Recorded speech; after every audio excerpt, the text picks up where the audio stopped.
ప్రకాశం జిల్లా కోమరలు మండలం తాటిచెర్ల మూటు జిల్లా పరిషత్ ఉన్నత పాఠశాలలో సైబర్ నేరాలపై బుధవారం స్థానిక ఎస్ఐ వెంకటేశ్వర నాయక్ విద్యార్థులకు సైబర్ నేరాలపై అవగాహన కల్పించారు.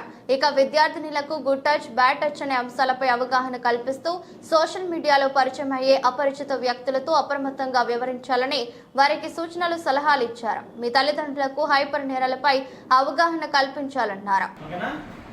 ఈజీ అయిపోయింది. ప్రతిదీ దొంగతనాలు ఒకప్పుడు ఎట్లా ఉండేది, ఒక పర్సన్ లైవ్లోకి వచ్చి మన ఇళ్లలో నైట్ కానీ డే టైం కానీ వచ్చి వాడు డైరెక్ట్గా వచ్చి ఇంట్లో ఉన్న వస్తువులు ఉంటాయి కదా, బంగారం, డబ్బు, బీరువాలు పెట్టి ఇవన్నీ పగలు కొట్టి తీసుకెళ్తా ఉంటారు. అవునా కదా? మనకు తెలిసిన దొంగలు వాళ్ళే కదా.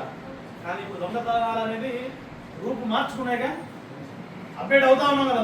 మనం జనరేషన్ అప్డేట్ అవుతా ఉంది. ఒకప్పుడు స్మార్ట్ ఫోన్లు ఏమీ లేవు.